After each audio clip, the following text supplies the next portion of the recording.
Muy bien, hermanos, Dios les bendiga, buenas noches. Siendo así, entonces comenzamos nuestra sexta clase de nuestro curso Historia de la Iglesia y de nuestras confesiones luteranas para el seminario Wells Internacional, dictado por un servidor, Andrés Martín Arrizaga, desde Temuco, Chile. Bueno, ahora lo que quiero que analicemos, continuando el estudio eh, lógico, no necesariamente cronológico de los libros que están en el libro de Concordia, es el Catecismo Mayor de Lutero. A ver, fue casi, como lo dice ahí, escrito simultáneamente al Catecismo Menor, pero como basta con leer incluso sus primeras páginas, es pensado en un público totalmente distinto. Eh, Recordemos también, en aquella época no era simplemente tú me prestas un libro, yo te presto otro y ya está. O sea, el que un libro fuera pensado solamente, en este caso, en líderes, era mucho más complicado que gente que no era líder lo pudiera tener. Entonces, eh, todo este tipo de cosas, de triangulación de ideas, que para nosotros hoy en día son tan normales, tan naturales, en aquella época, como bien sabemos, no lo eran tanto, o de hecho prácticamente nada. Pero recordemos, entonces, así como él, para repetirlo o reiterarlo, el, el catecismo menor fue pensado en público laico y principalmente padres de familia para enseñarlo a las familias.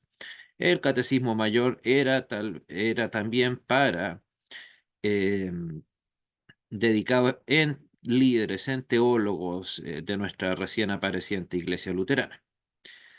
También Lutero demuestra aquí su asertividad teológica, pedagógica, como lo decía, y su liderazgo natural. O sea, un buen pedagogo, mejor dicho, tiene que saber cuándo, dónde, a quiénes, bajo qué circunstancias, escribir o cuándo no escribir. O sea, no lo digo en el sentido despectivo, pero ahí tenemos que tomarnos de las palabras bíblicas, no tirar las perlas a los cerdos. ¿Qué hubiera obtenido Lutero, por ejemplo, con escribir un texto como este y habérselo enviado a las familias? ¿Habría tenido algún efecto? ¿Qué cree usted? Evidentemente que ninguno, pues, hermanos. O sea, si la gente apenas estaba preparada para el catecismo menor, que es un documento de apenas 30 páginas, iba a estar preparada para conocer la enseñanza mucho más profunda del catecismo mayor, que tiene más de 180? O sea, incluso es una cosa de, como lo he dicho otras veces, no es necesario el conocimiento específico de un área, sino incluso hasta de lógica. Por algo a los niños les enseñamos primero los números y posteriormente les enseñamos la eh, ¿cómo se llama? Qué sé yo, la álgebra, la geometría avanzada, la multiplicación y así sucesivamente. Recién en la universidad se habla de ecuaciones cuadráticas, cosas así. Todo tiene un orden lógico. Y en este caso, Lutero perfectamente podría haberse envanecido al estilo de todos los grandes teólogos de la Iglesia Católica, ¿por qué no decirlo? Hasta incluso hasta el día de hoy, en donde escriben solamente para la élite, solamente para los que están, digamos, altamente preparados. En cambio aquí no, Lutero supo cuándo escribirle, insisto, a quiénes, cuándo, bajo qué circunstancia y qué cosa escribirle a cada quien y para qué le fuera de su plena edificación. Si no, insisto, habría sido un trabajo absolutamente vano. Si Lutero se hubiera quedado simplemente con decir, ok, voy a escribir un tratado de alta teología como este Catecismo Mayor, que es incluso eh, difícil de asimilar de buenas a primeras hasta por una persona adulta, imagínese cuánto más a alguien que apenas sabía leer en el siglo XVI. Entonces, en ese tipo de detalles se ve cuando una persona sabe hacer bien su trabajo, sabe cuándo distinguir. Insisto, no es llegar A veces recuerden lo que suele pasar en las universidades, que alguna vez les he dado ese ejemplo, creo, que siempre los alumnos se quejan por incluso yo, erudición de algún profesor, pero que como pedagogo era un fiasco. Insisto, se me viene a la mente en la universidad cuando estudiaba pedagogía precisamente. Él era un profesor fabuloso. Imagínese, hasta estaba haciendo su tesis en Alemania sobre Heidegger, o sea, uno de los filósofos más importantes del siglo XX, escribiendo su tesis en alemán, no en castellano. O sea, el hombre era un erudito, un docto, pero a la hora de pararse frente a una sala, ante un grupo curso y dar una clase, era un fiasco, derechamente. No lo sabía hacer. Precisamente, insisto, ese es el gran problema que tienen las instituciones de educación superior, que tienen a gente muy erudita, muy docta, pero que eh, no sabe derechamente de docencia, de pedagogía. Insisto, cosa que es un error bastante fácil de llegar a caer en ese error. Y recuerden, eso nos retrotrae a otro punto que vimos hace un par de clases. El hecho, recuerden, del pastor experto en todo. A veces, insisto, lo mejor que puede hacer un líder eclesiástico es decir, ok, la pedagogía no es lo mío. Mejor le derivo eso a otras personas. O lo mío no es necesariamente la administración financiera. No tiene no hay, insisto, no hay nada de malo en eso. Lo que pasa es que acá, especialmente en Latinoamérica, en el mundo evangélico, nos hemos acostumbrado a que el pastor sea el semidios, el que sea capaz o esté preparado para hacerlo todo. Y si no está en esa condición, es porque hay algo mal. No, insisto, un verdadero creyente, un verdadero líder, sabe cuándo hacer un paso al costado, cuándo ceder, cuándo retroceder incluso. Eso, insisto, es parte nuevamente, como lo decía, de el liderazgo natural de Lutero. Ok. Y como lo decíamos, fue escrita el Catecismo Mayor, ahora sí, a teólogos y a líderes. En este caso sí, plenamente, no hay una segunda lectura de eso, o sea, fue pensado en teólogos y líderes.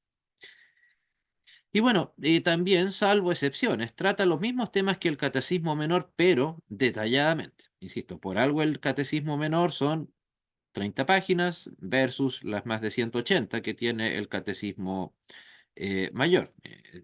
Y no es, insisto, que agregue más detalles. Prácticamente los temas que trata son los mismos. Simple y sencillamente los trata de manera mucho más detallada. Bueno, la estructura del texto del Catecismo Mayor de Lutero es básicamente la que están viendo acá. El Decálogo, o sea, un estudio de los 10 mandamientos. O sea, trata los 10 mandamientos, los analiza a los 10 mandamientos y su significado para la vida cristiana. No está pensando necesariamente aquí Lutero en la significación para el incrédulo. No, aquí lo que importa es lo que significa esto para el creyente, que es después de todo para lo que estamos, ¿no? O sea, evidentemente si alguien no es creyente, poco le va a importar si existen 10, 12, 20 o 30 mandamientos.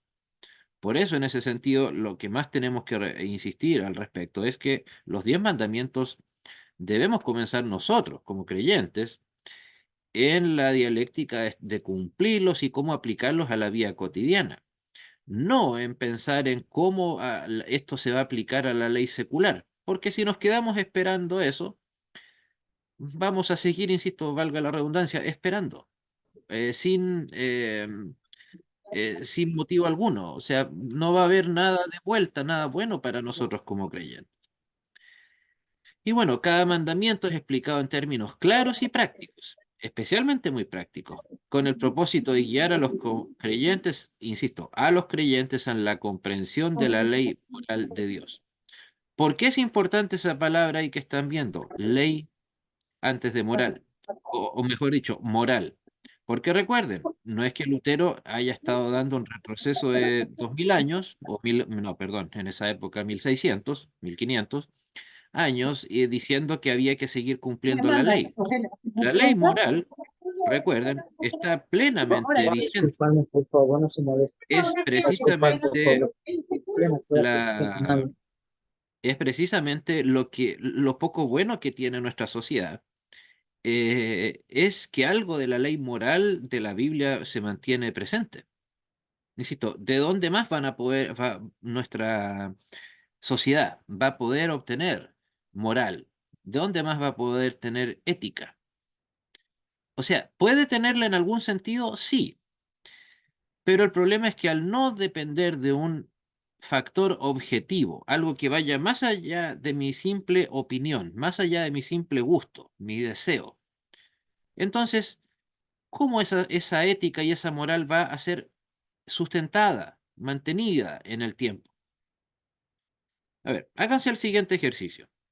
Si nada de la ley de Dios, incluso la ley moral, debiese estar, o sea, si se pudiera, mejor dicho, mantener una sociedad sin la ley moral de Dios, ¿podríamos tener una sociedad moral realmente? ¿Creen que se puede no, decir, ok, vamos a tener una moral, pero olvidémonos de las leyes que aparecen en la Biblia? ¿Qué creen? No lo creo, hermano Andrés. yo creo en Evidentemente. Sodoma y Gomorra. eh, sí, pero alguien podría decir es que eso ya pasó. Probablemente nos faltarían los que dijeran Sodoma y Gomorra, sí, pero eso ya pasó hace 4000 años. O sea, con toda seguridad alguien diría eso. No, no me cabe la menor duda, de hecho. Pero la diferencia, ¿por qué personas como un servidor insistimos en que para que exista una ética, una moral eh, real en la sociedad actual, es porque precisamente la moral, la ética, para que tengan un sustento, deben precisamente tener eso, un sustento, algo que determine dónde está el punto A y de dónde nos hemos pasado de ese punto A y hemos llegado al B. ¿Qué nos dice que nosotros vamos a cometer? O sea, ¿cuántas de estas leyes inmorales que rigen la sociedad hoy en día? ¿Los países de ustedes o el mío? El que quieran. Incluso países que fueron fundados prácticamente con la Biblia en la mano, como Estados Unidos. ¿De qué les sirvió su ética y su moral sin la Biblia? O sea, hace, a ver, no sé cuál en Chile, o sea, en Chile fue hace solamente unos 5 años que se aprobó el aborto, el matrimonio gay, aberraciones como esa. Pero si nos hubieran dicho eso hace 50 años, probablemente nos habríamos reído a carcajadas.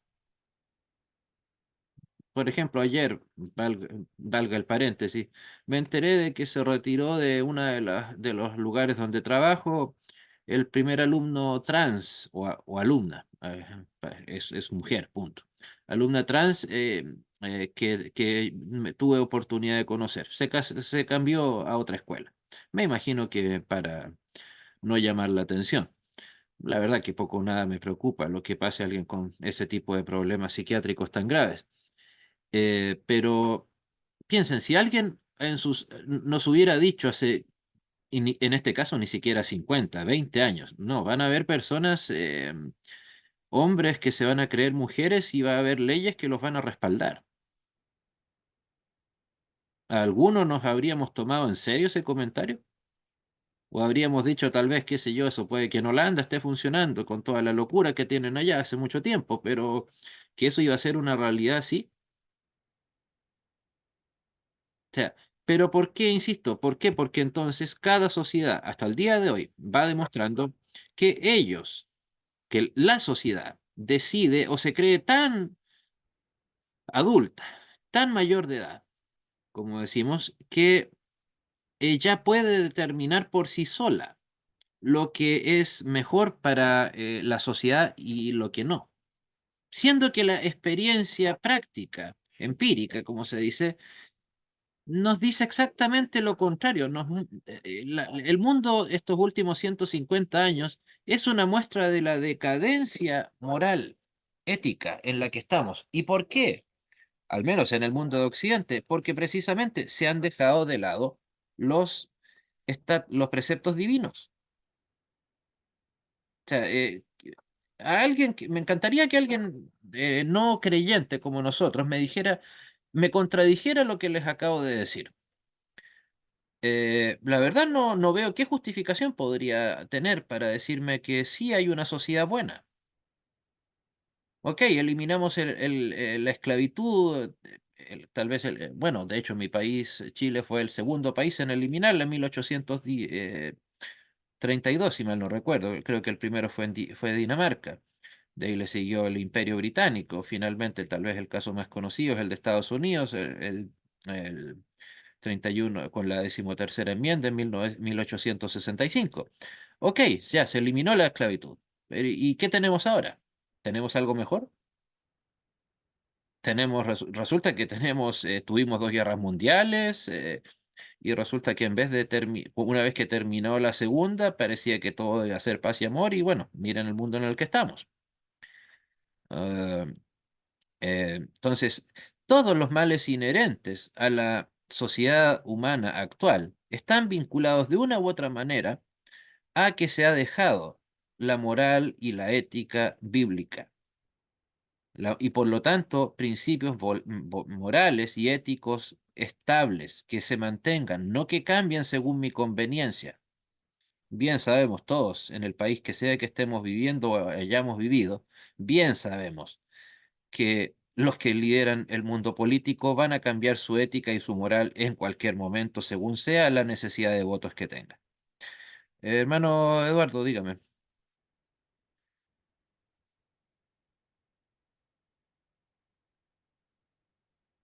Le escucho, hermano.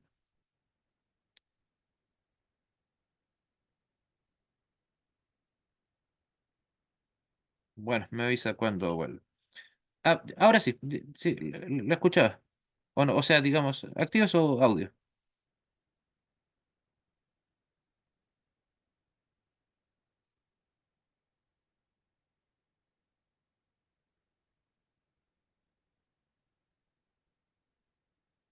No ¿Trató de hablar o no, hermano? Porque no le hemos escuchado. Pastor, perdóneme, Ahí sí, ahí fue sí, como una conexión un poco débil. ¿Me escuchen, por favor? sí, sí, la escuchamos. Es un poco doloroso pensar que en un mundo que hay tantas posibilidades de doctrina falsa, ¿cuál es la postura que tenemos que tomar nosotros en relación a la doctrina dogmática luterana que confesamos? Porque si uno va, por ejemplo, a una iglesia distinta, que tiene una visión dogmática distinta, o que ellos consideren dogmática, esa siempre va a ser la discusión y la pelea. Eh, es una presión externa fuerte que vivimos nosotros, porque al final de cuentas es lo que Lutero vivió, pero ¿cuál es la moraleja de la historia? ¿Qué es lo que tenemos que hacer para poder afrontar tantas doctrinas falsas que nos corrompen por todo lado? Porque la política no va a cambiar, va de mal a peor. O sea, la naturaleza humana sabemos también. Entonces, ¿cuál es la postura que debemos tomar nosotros, luteranos confesionales, frente a esa situación, profesor? A ver, sin caer en la obviedad de decirle que tenemos que mantenernos aferrados a la palabra, que insisto, espero que sea una obviedad, pero creo que hay que, en primer lugar, conocer lo que nosotros mismos creemos. Partir, digamos, que el trabajo, en este caso, sea de adentro hacia afuera. No creernos, digamos, como diría Pinky Cerebro, que estamos para conquistar el mundo, porque no lo vamos a conquistar. O sea, primero tenemos que estar fortalecidos nosotros. Miren, cuando un servidor tuvo la oportunidad de dar para la conferencia mundial de nuestra iglesia, o para la convención mundial de nuestra iglesia, una clase magistral el año 2021, después de la conferencia, alguien me preguntó en la ronda de preguntas lo siguiente: ¿qué diría Lutero ante todos estos movimientos actuales? Hablaba ya sea desde todos los movimientos, digamos, de corte antiético, antimoral, etcétera. Que sé yo, también el tema del feminismo y todas estas cosas, ¿no? Y yo la verdad que le voy a repetir ahora lo mismo que le respondí en esa ocasión al pastor, si mal no recuerdo, Sergio Cortijo, que la verdad yo creo que nuestro buen amigo Lutero le habría importado poco lo que suceda en el mundo externo, porque después de todo, ustedes y un servidor, ¿podemos esperar algo bueno de ese mundo?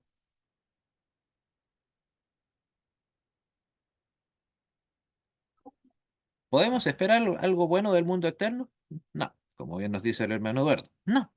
Por lo tanto, No se ante esa puede. situación, exacto, ante esa situación, cederles nosotros a hacer algo tan grande como decir, ok, gobierno, qué sé yo, del lado político que usted quiera, derecho, izquierda, no vamos a entrar en ese debate, mucho menos ahora. Pero ok, cedámosle en algún momento, o sea, ¿qué ha pasado, mejor dicho, cuando las sociedades cristianas le han cedido al poder político su discernimiento de lo que es bueno y lo que es malo? Y convirtieron la fe, que debe ser, según las palabras de Cristo, un tema público, y de hacer discípulos, enseñad, como dice la Gran Comisión, y la convirtieron en algo absolutamente privado y personal. O sea, le hicieron el favor, pero un favor fabuloso al mundo secularizado. Después de todo el favor, ¿qué nos podría decir el mundo secularizado ahora? Pero ¿qué se quejan si ustedes mismos nos dejaron su lugar? Ustedes no quisieron hacer su trabajo. Y en efecto, a eso me refería con las palabras, lo que habría dicho tal vez Lutero hoy. Poco o nada le habría importado. Él le habría dicho tal vez lo mismo que motivó las mismas cartas que estamos, o las mismas, mismos catecismos que estamos revisando ahora. Fortalecer primero a la iglesia, a nuestra membresía, a nuestra gente.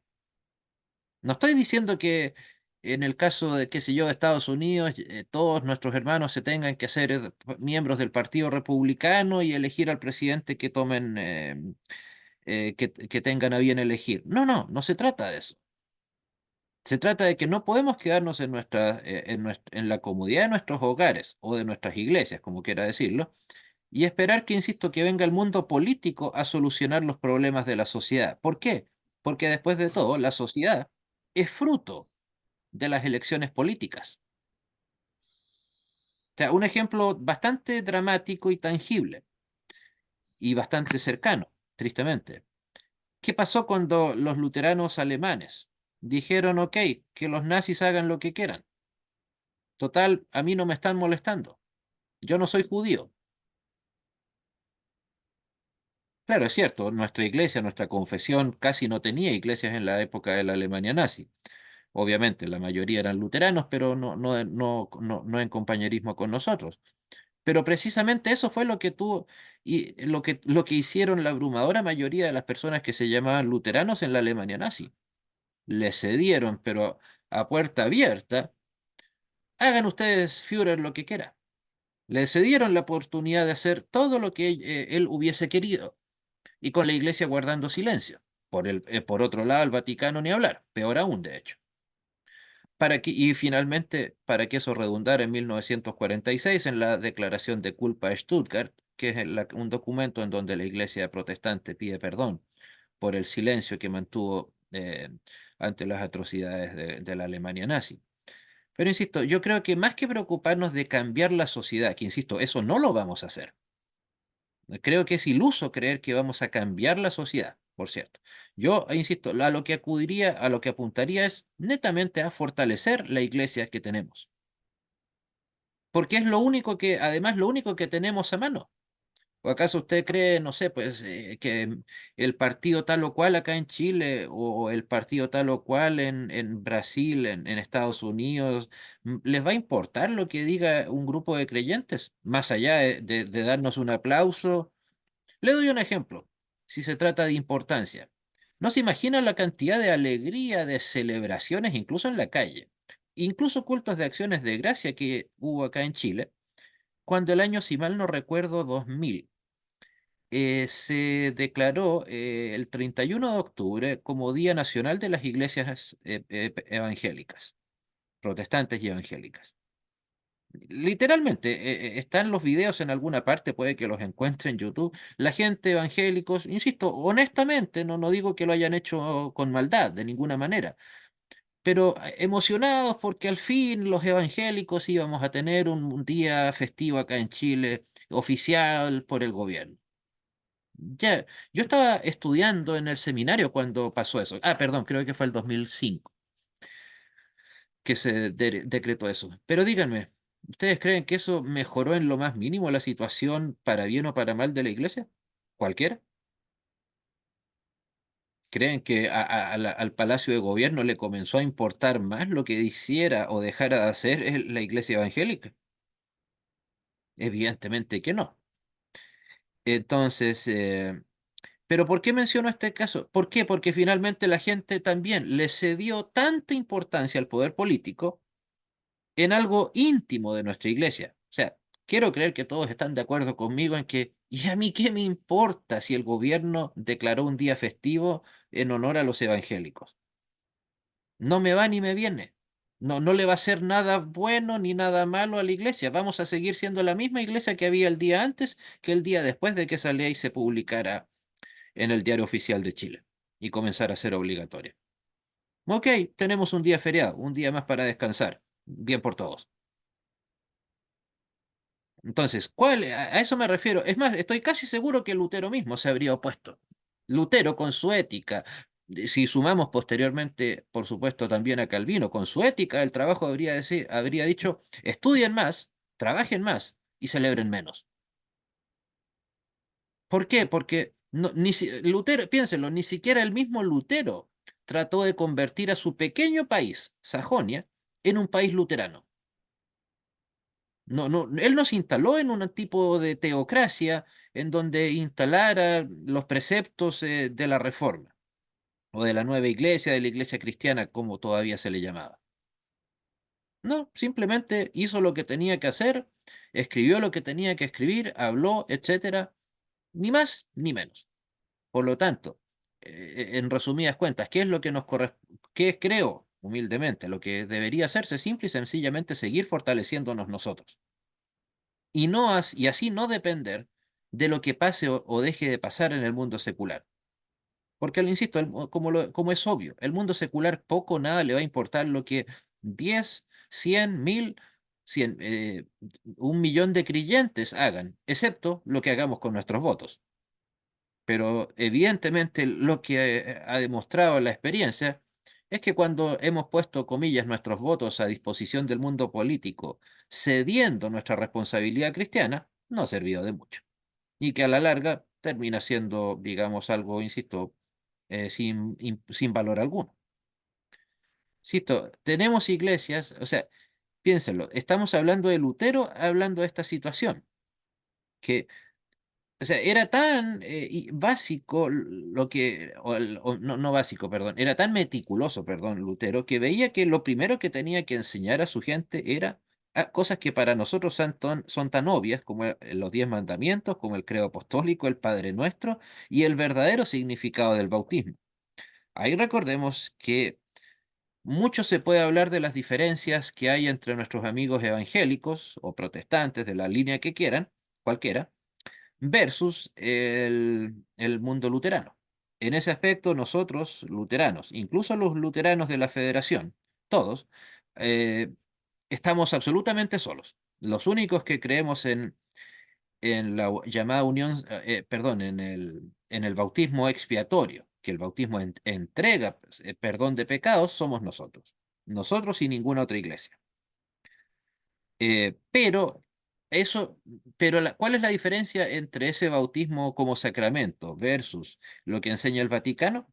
La gran diferencia es que, al menos en el papel, para un luterano, cuando lleva a alguien a las aguas del bautismo, no solamente está asumiendo la salvación de esa persona, obviamente en la mayoría de los casos un bebé, sino también la responsabilidad que eso significa. A veces creo que hablamos mucho o nos centramos mucho, y no digo que esté mal, en el tema del bautismo del bebé tal o cual que se va a llevar a cabo. Bien, pero tenemos que hacer honor a las palabras que se suelen decir en los bautismos. que es que vamos a mantener a ese niño o niña en la fe cristiana. Debo reconocer que eso era algo bastante triste para mí cuando participaba en bautismos allá cuando era parte todavía de la Iglesia Luterana Alemana.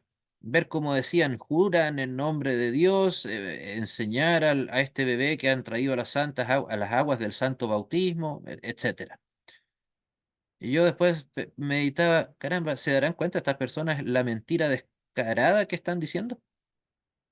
Sí, literalmente, a veces, no a veces, casi siempre, la primera persona a la cual no había visto nunca era a los padres verlos en la iglesia, a los padres de del niño al que estaban bautizando, ni hablar de los mal llamados padrinos. O sea, recuerden, es cierto, está el tema del bautismo de infantes, que no creo, espero que no sea necesario entrar a defender aquí, pero también está la responsabilidad que eso significa. No solamente, por cierto, si es que alguno de nosotros ejerce de padrino, no, no solamente, sino de cualquiera de los niños que han recibido el bautismo. ¿Para qué? Para que el bautismo sea una realidad cotidiana, diaria, en la vida de nuestros niños que lo han recibido. Y por lo tanto, ¿por qué no? Con el tiempo en las nuestras. Precisamente nosotros, siendo adultos, al no apartarnos de las enseñanzas cristianas, estamos haciendo el bautismo un hecho vivo, real, concreto en nuestras vidas hasta el día de hoy. Entonces, debe ser, recuerden, la persona que ha de bautizarse debe entender, al igual como en la Eucaristía, importante ese punto, no solamente es saber que se va a llevar agua sobre una cabeza, sino también que va a ver qué es lo que significa esa agua, cuál es el valor que tiene, los alcances que tiene, etcétera. No simplemente rociar agua, que es obviamente lo que más la gente está acostumbrada a, a- a conocer del bautismo. O sea, en ese sentido, recuerden, no caigamos, no podemos caer, mejor dicho, en el burdo espectáculo que a veces convierten los nunca bien ponderados católicos romanos respecto del bautismo, en donde finalmente bien sabemos. No es necesario ser muy mal pensado ni muy investigador para eso. Sabemos que no es más que una excusa para tener una reunión familiar y ojalá un buen asado y unos buenos unas buenas copas de vino. Pero evidentemente el bautismo no lo podemos limitar a eso. Y precisamente la importancia que el Lutero le da al bautismo en este caso pasa en parte por ese punto también. ¿Algún comentario, hermanos? ¿Pregunta?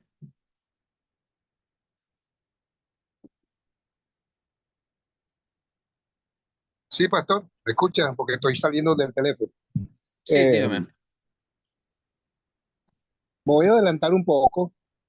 Usted sabe que Jesús fue presentado a la iglesia creo que a los 12 años. ¿Será por eso que los evangélicos quieren cumplir esa pauta? Hasta allí, No, profe. no será. De hecho, así es.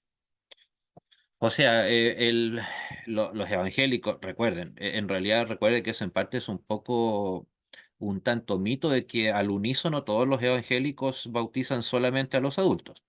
Los presbiterianos, o sea, todos los calvinistas en realidad, metodistas, anglicanos, eh, todas las iglesias en realidad que surgieron de la reforma del siglo XVI, con excepción de los metodistas, todas las demás iglesias bautizan a sus infantes. Pero en el caso de los que no lo hacen, que obviamente los más famosos son los nunca bien ponderados bautistas, lo hacen precisamente. Su gran caballito de batalla es aquel hecho de que Cristo fue bautizado siendo ya para los parámetros nuestros un adolescente. Pero y también algunos se toman del hecho de que el bautismo debe ser un acto o es un acto de obediencia y que por lo tanto solamente se puede ser obediente siendo ya adulto, no un infante. Ambos argumentos creo que son de bastante poco peso. Por lo demás, no hay nada que impida en la Biblia el hecho de que se bautice a un menor, a un menor. Lo que sí nos podrían tal vez ahí debatir nuestros amigos anabaptistas es el hecho, es la fórmula o la manera en la que se bautiza. Porque sí, es verdad, si han leído que Lutero enseñaba que la manera preferible de bautizar era por inmersión, sí, eso es verdad.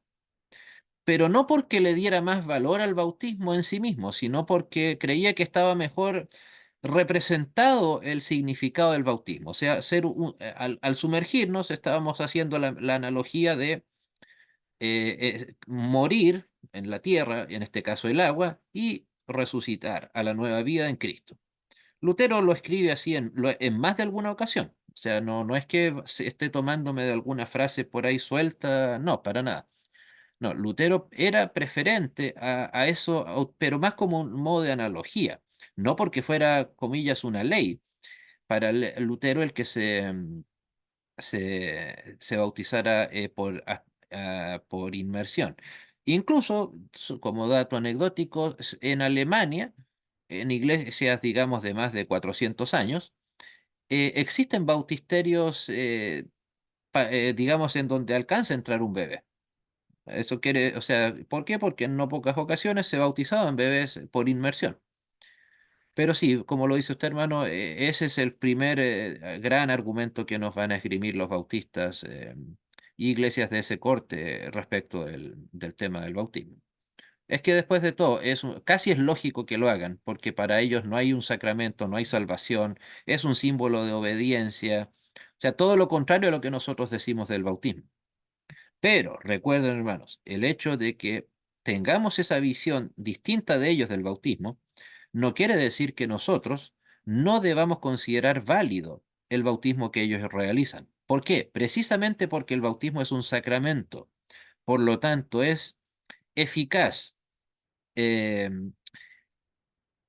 ¿Cómo decirlo? Eficaz y válido, independiente de quién lo lleva a cabo, de la persona que lo recibe y las circunstancias en las cuales es recibido. Es bautismo y punto, independiente de todo Ellos, lo demás que he mencionado. Dígame. ellos alegan que un infante no tiene la responsabilidad, no tiene el sentido, no tiene la conciencia de lo que se está viendo, lo que se está haciendo, y por eso, pues, mientras que un adolescente, pues sí, ya tiene conciencia, ya sabe su decisión, Eh, más que ya, todo. pues ya, pero ese es el punto. Nosotros no creemos, al igual como las demás iglesias que no bautizan infantes, nosotros no creemos que independiente de la edad el ser humano sea más o menos lejano al pecado, porque además, supongamos que fuese, perdón, ese símbolo o signo, porque esa es la palabra correcta, signo, no símbolo, un signo de obediencia, el bautismo. ¿Y qué obediencia le puede estos mismos bautistas que nos critican? ¿Qué signo pueden entregarle a Dios? ¿Somos realmente obedientes? ¿O es que acaso el versículo que nos dice por cuanto todos pecaron están destituidos de la gloria de Dios no corre para ellos? O sea, insisto, supongamos que hoy en día el hermano Andrés San Martín, un arranque de locura desquiciada, ok, quiere bautizarse. ¿Por qué? Porque yo quiero ser, como lo acabamos de decir, obediente. Ya, ¿y qué obediencia es la que le puedo ofrecer a Dios? ¿Hay algo digno que yo le pueda ofrecer a Dios, bautismo incluido? Ese es el punto, que la diferencia, que para nosotros el bautismo es algo que viene de Dios hacia el ser humano, hacia el creyente, o a las personas en este caso, creyentes como nosotros, de arriba hacia abajo. Mientras que para estas iglesias, como lo dicen, al ser un acto de obediencia, es algo que va del ser humano creyente hacia Dios. Pero se nos olvida la parte en donde el ser humano es pecador por naturaleza. Por lo tanto, ¿qué cosa buena le podemos ofrecer a Dios nosotros? Creo que nada. Hermano Eduardo, creo que pidió la palabra. ¿Le escucho? Pastor, Sí, ¿me copia? sí, le escucho. Pastor, hay una duda. Mira, ¿y por qué aceptamos entonces el bautismo de la Iglesia Católica frente a estas condiciones? Y mi ignorancia, por ejemplo. Sabemos que va en función de la Santísima Trinidad, bautizan en nombre del Padre, del Hijo y del Espíritu Santo. Pero sí discordamos en el tema de que ellos ven eh, el pan y el vino como una representación nomás a la sangre y al cuerpo de Cristo. Entonces, ¿por qué aceptamos ese bautismo? ¿Prevalece el tema de la Santísima Trinidad para aceptarlo? Esa es mi Eh, pregunta. o sea, es que recuerde, no se trata de lo que signifique o el valor que un bautista, un católico, un mormón le quiera dar al bautismo. No, el bautismo, como lo decimos. O sea, evidentemente el bautismo de los mormones, por supuesto que ese sí lo desechamos, porque ahí ellos no creen en la Trinidad. Creen en tres dioses distintos, pero no vamos a entrar a analizar eso ahora. Pero en efecto, o sea, el bautismo, cosa que no hacen ellos, los anabaptistas con nosotros, por cierto. eh, nosotros o debemos aceptar ese bautismo como lo dice usted. ¿Por qué? Porque fue llevado a cabo en el nombre de la Santísima Trinidad y en agua. Más allá de eso, insisto, ya porque si no estamos entrando en la lógica de lo que significa para el que entrega o recibe el bautismo. Pero de nuevo, al ser un sacramento, ¿qué importa lo que signifique para él o para esa persona? El bautismo tiene valor en sí mismo, más allá de que usted o un servidor lo entiendan o no. Y por lo demás, en el caso del bautismo de adultos, no podemos convertir eh, o el error es convertir, creo, el bautismo y los sacramentos en una cuestión de quién sabe más. Porque aún, de nuevo, ¿quién va a saber lo suficiente como para decir yo me puedo presentar ante Dios? O sea, insisto, siguiendo esa lógica. Ok, es que tengo que tener conocimiento propiamente tal. ¿Quién puede decir que realmente sabe lo suficiente de Dios como para poder decir, ok, aquí vengo a presentarme ya con conocimiento? Nadie. Ninguno. Evidentemente que nadie. Hermano Benjamín, dígame. Bueno, excelente pregunta la del hermano Milanesi, pero está la presencia, están los elementos, ¿no? El agua, y lo más importante, la presencia de Dios, pues nuestro Dios Trino, y recordemos que es solamente por fe, y humanamente pues no podemos explicarlo, pero ahí está. Y en ese aspecto, mm, digamos que la presencia de Dios se manifiesta en nosotros en el actuar. Retomando el tema de los niños, bebés, ellos reconocen a su madre, a su padre, y ellos diferencian la persona que se le acerca si le conviene o no le conviene. Entonces, solamente Dios nos da el conocimiento para poder discernir por medio de la fe. Y sí podemos bautizar niños, bebés. Sí, por cierto, yo no sé si utilizaría la analogía del niño que se acerca a su madre o que los reconoce, porque ahí perfectamente nos podría venir un amigo anabaptista y nos diría, ¿y qué pasa si el niño no tiene conocimiento o digamos tiene problemas neurológicos? Perfectamente nos podrían acusar de eso. O Claro sea, que de sí, hecho, hermano. Por la es más, no corrección. me... Es más, insisto, solamente le daría una vueltecita. Lo que pasa, hermanos, es que a veces es preferible, como lo dice usted, para realidades que son trascendentes a nosotros, a nuestro entendimiento, a nuestro limitado entendimiento, tal vez no buscarle comparaciones en nuestra vida cotidiana. ¿Por qué? Porque después de todo no podemos explicar lo que va más allá de nuestro entendimiento. Es como cuando a veces la gente se pone a buscar explicaciones racionales, por ejemplo, a la Trinidad. Y yo creo que todos alguna vez hemos escuchado las barrabasadas que nos ha tocado escuchar, por ejemplo, eso de que, por ejemplo, el agua es un ejemplo de la Trinidad, oxígeno, hidrógeno, pero resulta que el oxígeno y el hidrógeno son cosas totalmente distintas, que simplemente en apariencia uno ve una sola cosa llamada agua, pero ahí hay, químicamente hablando, hidrógeno y oxígeno como cosas que no tienen, no están unidas, están juntas simplemente. Y entonces, insisto, ese es el típico ejemplo que se me viene a la mente de cuando se utilizan analogías. A veces es mejor simplemente, como lo dice usted, quedarnos en el hecho de que esto es un don de Dios y por lo tanto va más allá de nuestro entendimiento. Pero Gracias, simplemente hermano. es algo que está, digamos, instituido por Cristo, por lo cual no podemos decir nosotros que vamos a muñequear el tema al respecto. No. Bueno, por favor, hermano Eduardo, si es que puede leer lo que está escrito ahí, o sea, lo que está en la pantalla, me refiero. Pastor, pido mil disculpas. Estoy en turno en el hospital. Mil Ah, ok. disculpas. Por Por favor, favor. hermano Benjamín, por favor.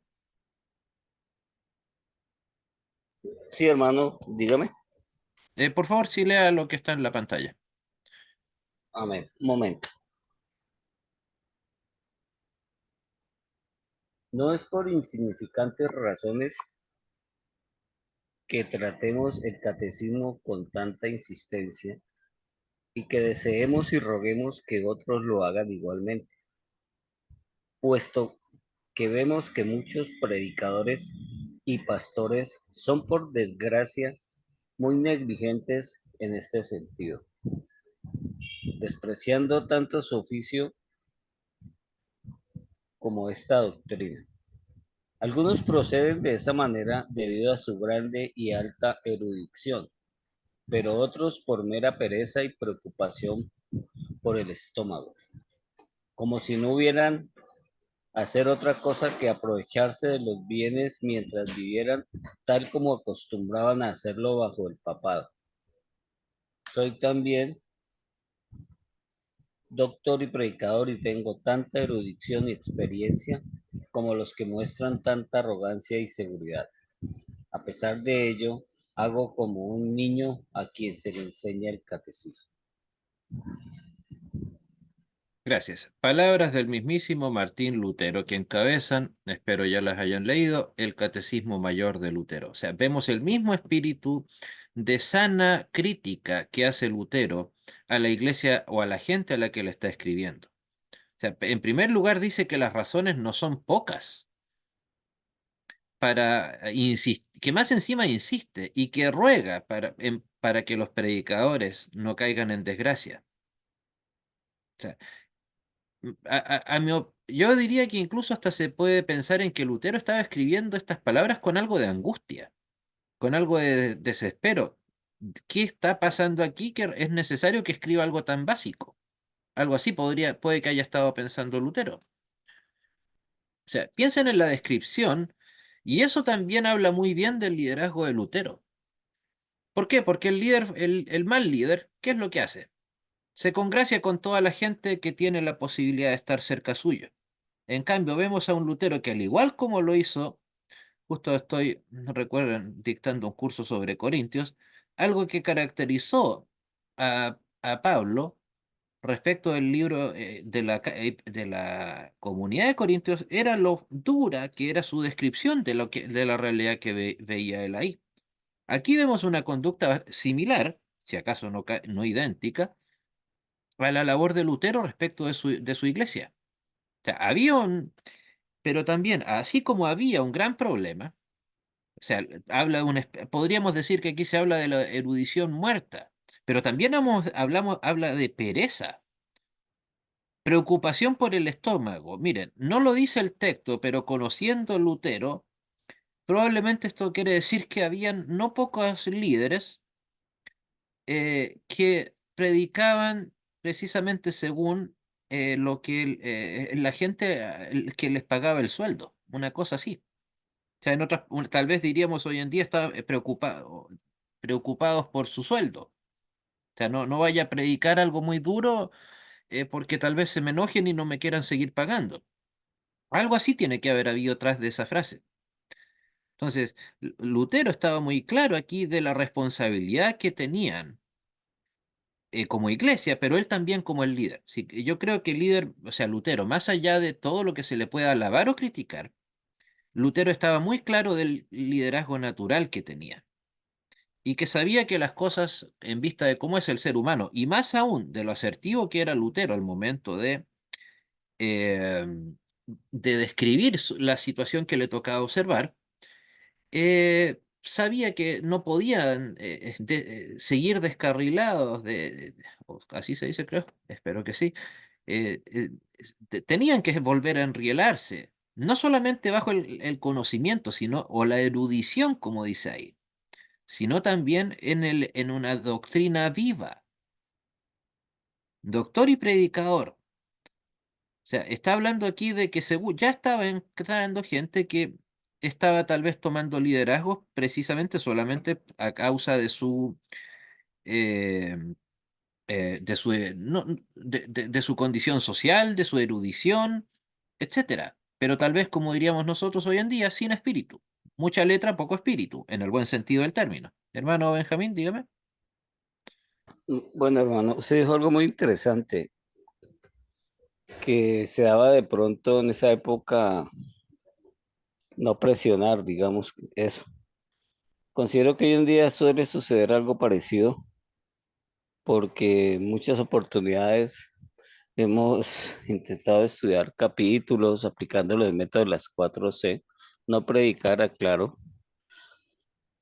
Y hay momentos en que, digamos que se palpa, como decimos en Colombia, lo que quieren ellos escuchar. Pero la palabra de Dios se defiende por sí misma y me limito básicamente a seguir los lineamientos que me indica. Y evidentemente se evidencia la molestia de algunos presentes y bueno, pues la obra del Espíritu Santo en el corazón de las personas. Quisiera que eso no sucediera, pero pasa. Sí, o sea, bueno, eso ya es un tema bastante, digamos, extenso de analizar porque bien sabemos que a veces, como digo yo, el peor daño a la gente de la iglesia en el sentido espiritual se les puede llevar a cabo dentro de la misma iglesia. Como lo decía, imagina, ¿por qué no? Ok, ya, supongamos, bueno, nosotros somos luteranos, así que tenemos el cielo ganado, pero en otra iglesia, en la nuestra no va a pasar esto nunca, ¿no es cierto? Obviamente. Pero imagínense en una iglesia común y corriente en donde lleguen palabras como esta, que en donde se diga en un congreso de pastores que hay predicadores y pastores que son, por desgracia, muy negligentes. Sí, o sea, ahí, curiosamente, nuestros amigos evangélicos exigirían la corrección política que normalmente criticamos. Dirían, pero ¿cómo es posible que utilice esos vocablos si estamos en un congreso de líderes, de pastores, etcétera? No, un buen congreso de líderes, de pastores o de creyentes en general no está para aplaudir las bondades que pueda o no tener nuestra iglesia, una iglesia. No. Si hay que golpear firme la mesa, pues bueno, que se golpee. A eso me refiero con la asertividad de Lutero. O sea, se daba cuenta de que no, aquí la simpatía no tenía lugar, no podía tener lugar. Te piensa, está hablando de predicadores y pastores, o sea, en aquella época los obispos como tales no surgían dentro del luteranismo, o sea, está hablando de los más altos niveles del, comillas, clero luterano. En otras palabras, la iglesia estaba corriendo serio peligro aquí de desviarse. Cosa que, por cierto, lamentablemente, unos 50 años después de la muerte de Lutero, el luteranismo casi murió junto con él. Pero eso ya es una historia muy larga. Y bueno, bien sabemos lo que es el luteranismo hoy en día. Pero claro, precisamente mucha gente caía en el error que usted comentaba. de decirle a la gente lo que quiere escuchar. Insisto, a veces en ese sentido nuestros peores enemigos podemos ser nosotros mismos, esperando que nuestro pastor de turno, ya sea luterano o no luterano, quien sea, nos diga precisamente lo que nosotros queremos escuchar y no lo que dice la palabra. Bueno, o sea, por ejemplo, por eso es que a veces en algunas iglesias, curiosamente una vez tuve la triste experiencia de escuchar a alguien que, me parece que era el libro de Corintios, curiosamente, pero hace unos 10 años habrá sido, en donde no querían estudiar, insisto, me parece que Corintios, porque iban a tener que tal vez herir la sensibilidad en el estudio de la situación de la congregación en donde de la que estaban hablando. Insisto, hasta me puedo recordar hasta el lugar, una librería cristiana que está a no más de 100 metros de aquí. Y ahí lo comentaba esta persona, de que estaban pensando muy bien, o sea, de que habían primero decidido elegir estudiar Corintios, creo, insisto, no estoy plenamente seguro del libro, pero era uno, pero en vista de no herir la sensibilidad de los hermanos, habían decidido cambiar a otro o estaban buscando otro. Ojalá, claro, porque decía algún libro, o sea, algún tema, no un libro. Porque esa es la diferencia, por ejemplo, entre estudiar la Biblia en base a el estudio de capítulo a capítulo, que vas a en algún momento tener que leer o escuchar algo que que no te guste. O sea, por ejemplo, ok, si estudias Apocalipsis, en algún momento vas a tener que leer la frase tiene forma de que vives, pero estás muerta. ¿Te gusta o no? Así como también vas a tener que leer la frase has guardado la fe. Pero en este caso, insisto, preferían omitir un libro completo con tal de no, insisto, herir la piel, algo así, la sensibilidad de las personas que estuvieran en aquel estudio.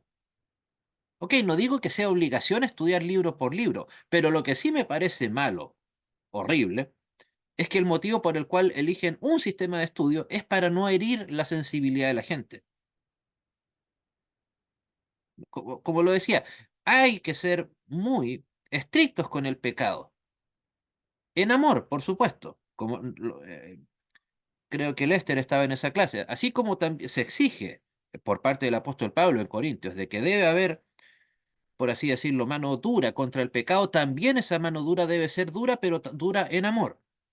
Y así como hay amor, y si hay ambas cosas, dureza contra el pecado, pero sumado al amor, debe haber también reconciliación y perdón, no juicio. Que ese es el gran problema. Tal vez ese es el problema que le pasaba a la gente de esta iglesia de las que les comento, que tal vez eran muy dados al juicio y tal vez en una de esas clases habría servido para, ok, pero es que el hermano tal o cual cometió tal o cual pecado, la hermana aquí, la hermana allá. ¿Por qué? Porque, insisto, había probablemente en ocasiones como esa hay mucho juicio, pero hay poca restauración, hay poco amor. El amor, recuerden, debe ser incluso, o sea, si tiene que haber amor al enemigo, ¿cuánto más va a haber con el hermano que ha caído en pecado? El problema es que normalmente en las iglesias protestantes, ignoro la realidad nuestra actualmente, son bastante dados más a quedarnos solamente en la parte del juicio, pero no en la parte de la reconciliación y del perdón. Mm, ¿Quién pidió la palabra? Benjamín, me parece, ¿no? Gracias, hermano. Bueno,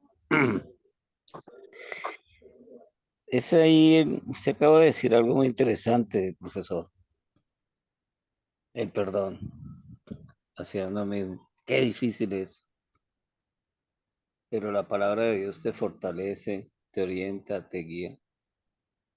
Seguir. Sí, es más, piénselo, solamente quedémonos con este párrafo que tenemos aquí en la pantalla.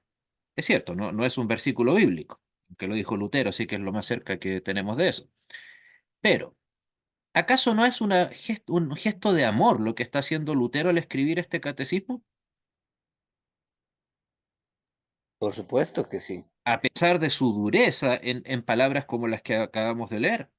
No creo que había, probablemente todo pastor y predicador que leyó en aquella época, en el 1529, que leyó estas palabras tiene que haber dicho, no, este predicador y este pastor no soy yo, tiene que ser otro. Pero, o sea, precisamente eso muestra que el gigantesco amor que había en Lutero al respecto de su gente, no estaba condenando a nadie, no estaba, insisto, o mejor dicho, sí estaba llevando a cabo una misma actitud similar a la que hizo Pablo en la primera epístola a los Corintios. Ok, criticando el pecado, con dureza, pero también con amor. O sea, y precisamente, ¿para qué sirvió lo que sucedió en lo que se relata en Primera de Corintios? Que ya en Segunda de Corintios se puede ver bastante claramente que la reprimenda original, vaya que surtió efecto. Y paréntesis aparte, recuerden, en ningún momento ni Lutero le quitó el título de hermanos a estas personas, a estos predicadores y pastores, em, a estos preocupados por el estómago, nunca les quitó el título de hermanos. ¿Por qué? Porque esa labor le pertenece a Dios. Así como el apóstol Pablo jamás le quitó a los corintios, a pesar de la gigantesca cantidad de pecados que se pueden leer en Corintios, jamás les quitó el título de santos o de hermanos. Nunca. ¿Por qué? Porque él no enjuició. Vio un problema, que evidentemente lo había, pero no solamente se quedó en la parte del problema, sino también en lo más importante, la solución. Bueno, a ver, déjeme ver. Ok, bueno. Continuando con el contenido del Catecismo Mayor, el sacramento del altar o Eucaristía. Lutero presenta una enseñanza sobre la Santa Cena o la Eucaristía explicando su significado, propósito y cómo los creyentes deben participar en ella. Dignamente, obviamente. A eso, o sea, entonces, respecto de la Eucaristía, es muy enfático en que debe haber conocimiento doctrinal pertinente para poder recibirlo. Y que ese conocimiento debía ser objetivo no solo del púlpito, desde el púlpito o el culto cotidiano regular. O sea, aquí vemos que Lutero, tal vez sin mencionar esa frase, pero está haciendo hincapié en el estudio bíblico sistemático. Porque evidentemente dice, porque lo dice literalmente, obviamente no vamos a buscar la cita, pero dice que debían prepararse los hermanos no solo en el púlpito o en el culto. ¿Cuál es la otra opción? Reuniones de estudio bíblico, eh, sesiones de estudio, qué sé yo, capacitación. Pero lo importante era, insisto, que todo eso redundara en qué? En que la gente que recibiera el Santo Sacramento estuviera, en el caso de la Eucaristía, pertinentemente preparado para recibirlo. En otras palabras, que un neófito no lo recibiera. Insisto, evidentemente eso suena feo. Claramente, hoy en día, o sea, según lo que puedo ver de Lutero aquí, perfectamente él habría estado de acuerdo en que una persona no estaba clara en su doctrina, pues no estaba habilitado para recibir la Santa Cena, aunque hubiese hecho la confirmación. Insisto, quedándonos con las palabras de Lutero. Por algo, insisto, Lutero insiste, valga la redundancia, en que había que estar preparado en conocimiento. No cualquiera puede acercarse a la mesa del Señor. Y para él, el hacerlo de esa manera era precisamente tomar indignamente la Santa Cena.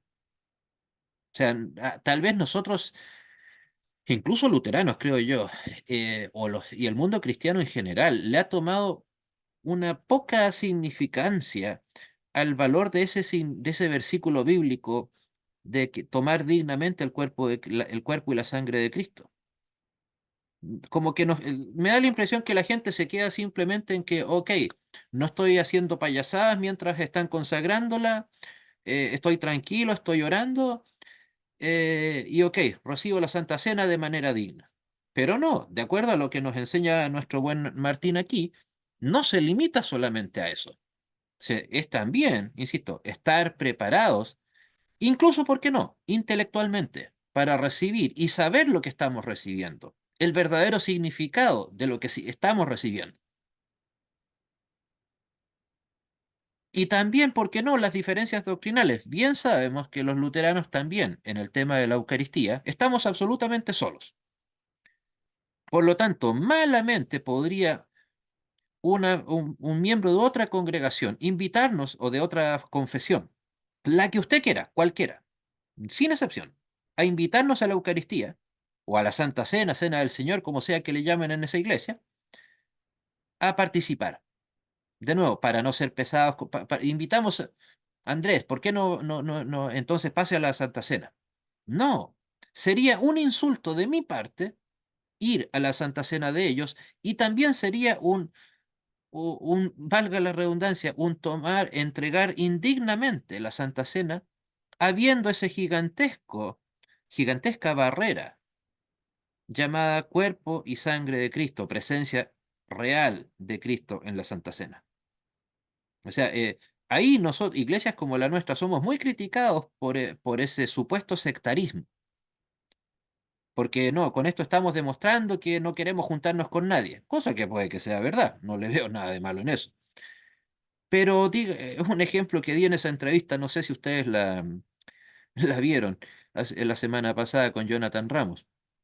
Eh, Siempre la gente, como parte de la corrección política, espera que todos hagan ese tipo de concesión. Mueva un poco la cerca, hermano. Muévala. No sea tan duro. Pero yo el ejemplo que les daba, ¿por qué ese tipo de concesiones doctrinales, dogmáticas, no se le piden al mundo secular?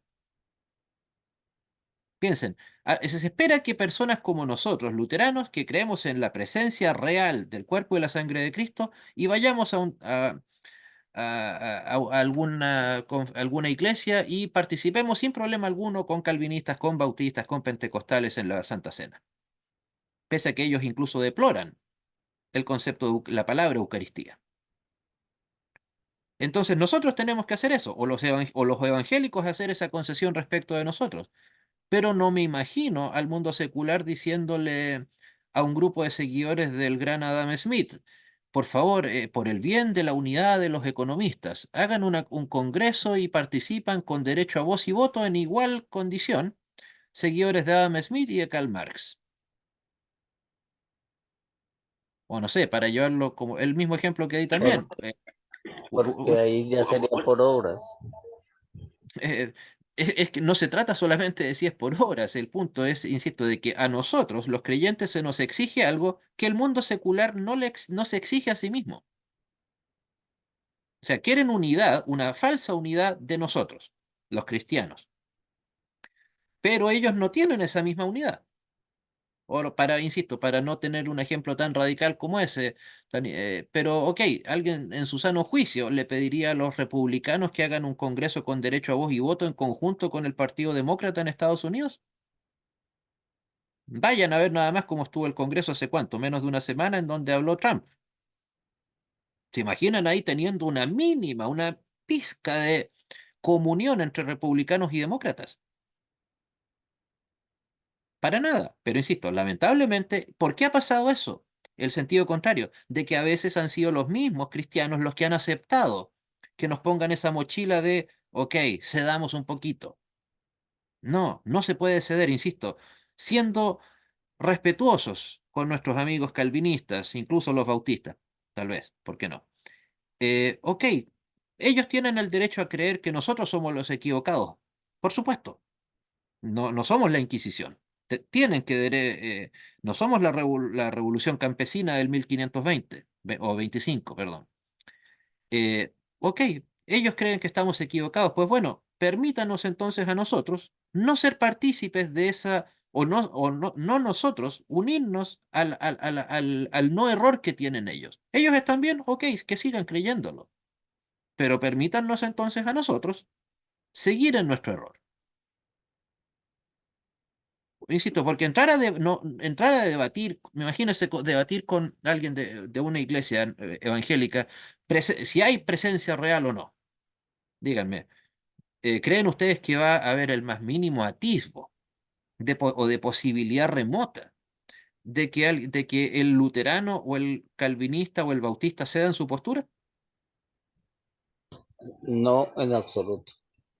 No, o sea, lo único que, y me consta, que se termina cediendo es, ok, no importa lo que tú creas sobre tu Santa Cena, si es Eucaristía o no, ok, hagámosla juntos igual, y que cada uno en su propia mente piense lo que estime conveniente. Pero eso a opinión de un servidor, es insultar la Santa Cena, tomarla indignamente, sin tener seriedad, sin estar convencido de que lo que estoy haciendo yo es privativo y correcto de nosotros. Insisto, la Santa Cena no es lo mismo que el bautismo, no se debe recibir de la misma manera. El bautismo es para todos, como está claro. La Santa Cena, la Eucaristía, hay que estar preparados para ellos. Ya si al proceso le quiere llamar confirmación, curso de catequesis, eso es un tema de decoración, no tiene mayor importancia. Lo importante es estar preparados para recibirla y saber realmente lo que estamos, en el caso nuestro, como luteranos confesionales, recibiendo. O sea, en ese sentido, nosotros especialmente luteranos confesionales, deberíamos saber con mucho más detalle lo que un evangélico debería saber sobre la Santa Cena de ellos. Porque nosotros somos los que decimos que es un sacramento, no ellos. Entonces, ¿quién tiene más responsabilidad ante una palabra como esa? ¿El evangélico normal o nosotros?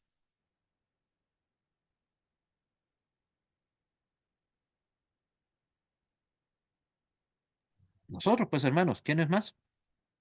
Insisto, nosotros le dedicamos la palabra sacramento a la Eucaristía, no los bautistas, no los anglicanos, no los calvinistas, metodistas, etcétera. Por lo tanto, ante una palabra como esa, necesariamente nosotros tenemos que ser consecuentes con lo que le estamos diciendo, porque en la práctica lo que estamos haciendo es dar un testimonio público de lo que somos al momento de acudir al altar en la Santa Cena. Entonces, tenemos que ser cuidadosos, meticulosos, y de nuevo, no caer en la corrección política que tanto gusta hoy en día. A veces, lamentablemente, hay o van a haber hermanos que no están preparados para recibirla. O sea, en lo que a un servidor corresponde, si una persona no tiene claridad de lo que es la diferencia entre la presencia real y la presencia espiritual de la Santa Cena, que es lo que nos diferencia con los calvinistas, por ejemplo, a mi opinión esa persona debería, por respeto a sí mismo, pero por supuesto, obviamente, respeto a Dios, abstenerse temporalmente de la Santa Cena. No a modo de castigo, sino a modo de tener, como lo decía, una pertinente preparación. O si una persona no está claro respecto de nuestras bases fundamentales doctrinales, también. Recuerden, el bautismo es para todos, la Santa Cena no. Bueno, hermanos, ¿alguna pregunta en vista de la hora para comenzar a cerrar?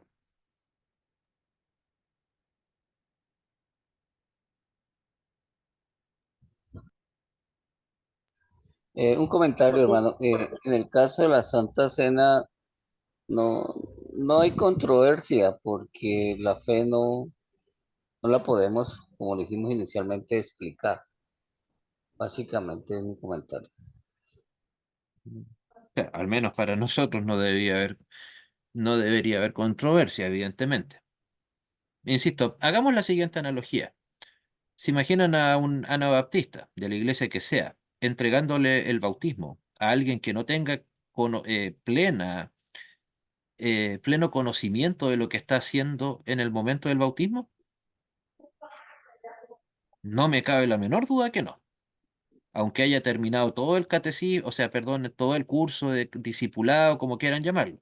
Pero le dirían, no, hermano, usted no puede, no está todavía, cosa que, insisto, me parece un error, pero ellos se toman no sacramento, se toman el tema del bautismo con mucha seriedad. Y nosotros deberíamos tener con más seriedad aún el tema de la Santa Cena. Hermano, perdón, hermano Benjamín creo que pidió la palabra, el último, que acabo. Eh, Pastor, una pregunta antes. No quisiera dormir y dejar esta duda. El arrebatamiento. Estoy perdido. O yo no entré en esa clase o no sé cuándo No, se dio esto. Pero no quisiera no, irme con esa duda. el arrebatamiento no ha sido todavía, Dios nos libre.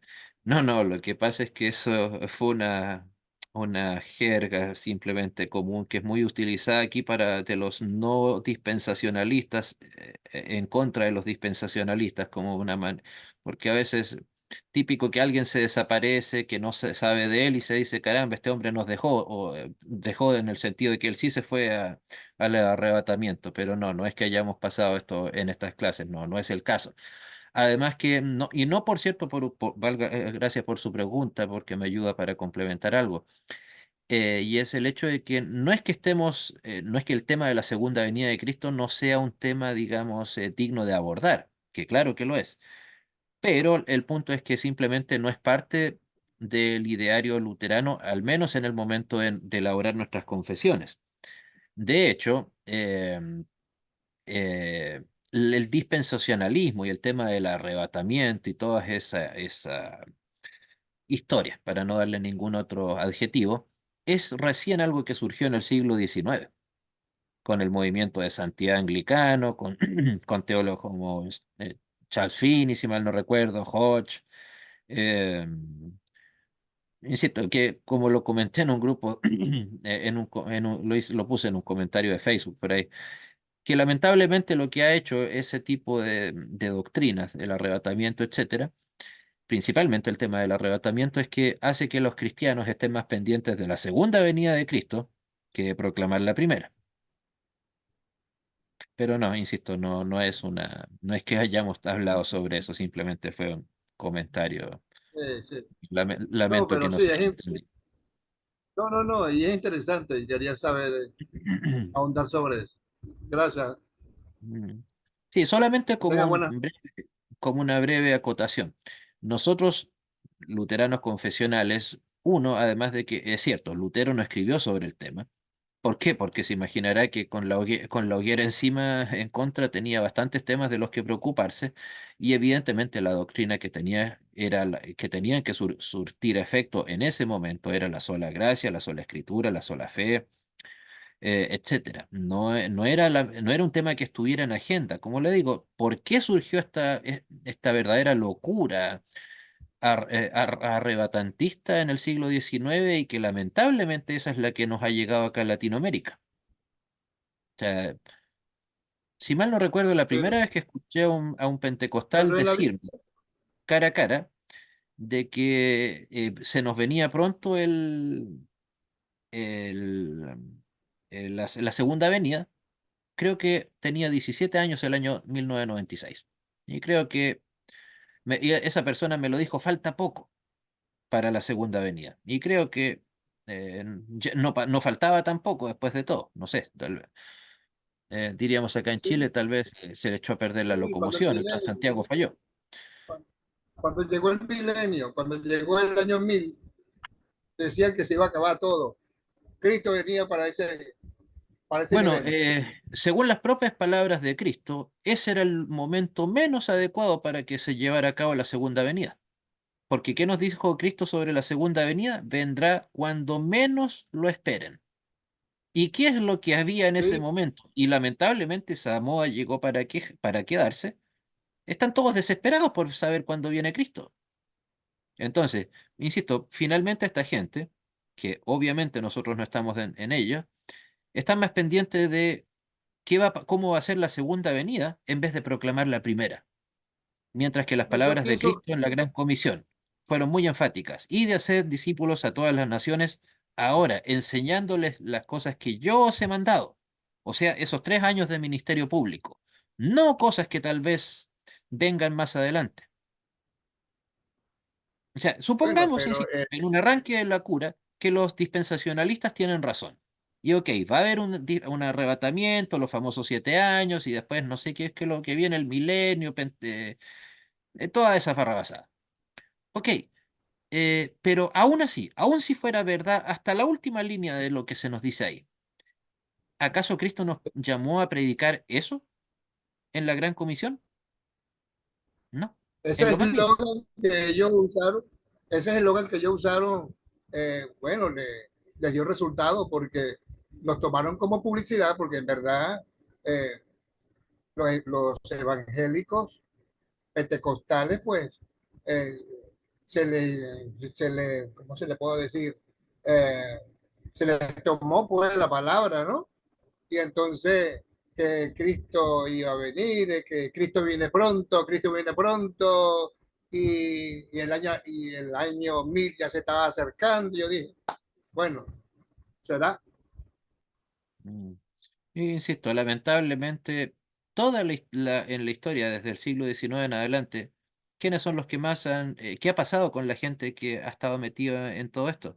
Han terminado convertidos en sectas, adventistas, testigos de Jehová, etcétera. Que insisto, ¿cuál era su punto central de su predicación? La segunda venida. Que Cristo venga cuando Él lo estime conveniente. No nos va a preguntar a nosotros, téngalo por seguro. Estemos nosotros pendientes o no. Entonces, ¿para qué volvernos locos? Preocuparnos por algo que no podemos cambiar y que por lo demás solamente le compete a nuestro Señor Jesucristo. Hermano Benjamín, me había levantado la mano. Una pregunta, profesor. La diferencia con nosotros, con los romanos, es la iglesia. Me gustaría escuchar en sus palabras, con el calvinismo, ¿cuál sería la diferencia?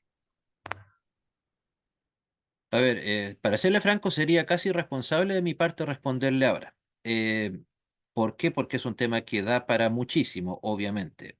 Pero ellos creen en la doble predestinación, no aceptan la regeneración bautismal, no aceptan también el- la presencia real, también ellos, algunos, no todos. Recuerden, hablar de calvinistas, hermanos, es como hablar de luteranos, o sea, va a encontrarse con calvinistas bíblicos, así como usted es un luterano bíblico junto con un servidor, así como va a encontrar de los más grandes herejes. Tampoco, en ese sentido, hay que ser muy estricto y muy honesto para no englobar a todos como si ellos pensaran lo mismo. Insisto, tenemos que medir a ellos con la misma vara que nos medimos a nosotros. Y claramente no todos los luteranos están de acuerdo con lo que nosotros enseñamos. Pero insisto, así bien de manera rápida, podemos después, que por favor me lo recuerda, no lo olvide, dedicar una clase tal vez anexa a este curso sobre nuestras diferencias con los amigos calvinistas. No son nosotros la A y ellos la Z, no. Lutero nunca fue un enemigo de Calvino o viceversa, incluso por un tema cronológico. Lutero, recuerden, en 1521 estaba siendo expulsado de la Iglesia Católica. Calvino había nacido recién en 1509. O sea, hasta por un tema de cronología, no hay manera de decir Lutero era enemigo o antagónico totalmente con Calvino. Pero insisto, si se trata de puntos así bastante rápidos, uno, la regeneración bautismal. Dos, la presencia real del cuerpo y de la sangre de Cristo en la Eucaristía. Eh, ¿Cuál era el otro punto? Ellos creen en la doble predestinación, nosotros en la predestinación simple. O sea, nosotros creemos en que hay predestinados para salvación. Ellos creen que hay predestinados para salvación y otros para condenación. Insisto, eso por darle así muy a la rápida, insisto. Por cierto que no es una respuesta ni por lejos completa, insisto, sería irresponsable pretender que lo puedo hacer eso ahora. No corresponde además. Pero por cierto, las diferencias no son tan gigantescas como se suele creer. O sea, no, eh, digamos, insisto, las iglesias que se apartaron más de la reforma son las que surgieron ya en el siglo XVIII y XIX, principalmente las de origen norteamericano. Pero en temas, por ejemplo, en el bautismo de infantes, estamos en la misma línea de que debe entregarse a los infantes. No son mileniaristas tampoco, al menos por definición. Evidentemente no faltará algún descolgado que sí lo es. Eh, lo que sí hay que reconocer que ellos desde un principio tuvieron un ánimo misionero que los luteranos tristemente nunca tuvimos. El luteranismo casi en todo el mundo, incluyendo nuestras iglesias hermanas en Estados Unidos, no se forjaron como iglesias misioneras, sino como lo que se llama iglesia de trasplante. O sea, habían luteranos en Alemania que por determinados motivos, muy largos de explicar ahora, decidieron irse a Estados Unidos, en el caso nuestro a Wisconsin o Minnesota, o en el caso de los amigos del Sínodo de Missouri, obviamente a Missouri.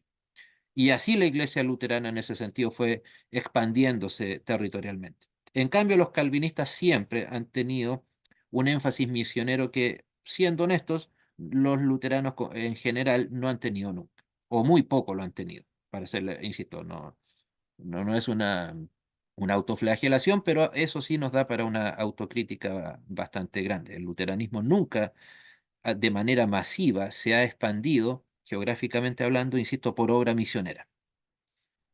Con excepciones muy notables, sí. Por ejemplo, el primer gran misionero mundial fue Zinzendorf, un alemán muy notable, que envió misioneros incluso hasta las colonias estadounidenses, a India, África, etcétera. Pero, insisto, no ha sido lamentablemente la norma de las iglesias luteranas desde el siglo XVII, cuando ya la iglesia luterana se consolidó.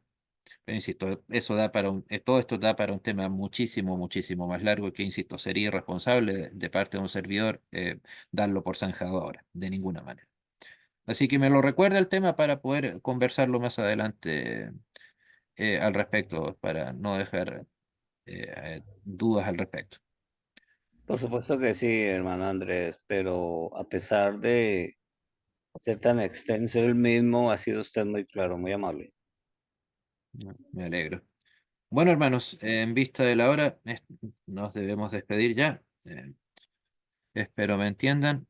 Así que, bueno, siendo así, damos por finalizada esta clase y nos encontramos, si Dios así lo permite, el próximo jueves. Para cerrar, hermano Diosnel, si es que es posible que nos dirija en oración.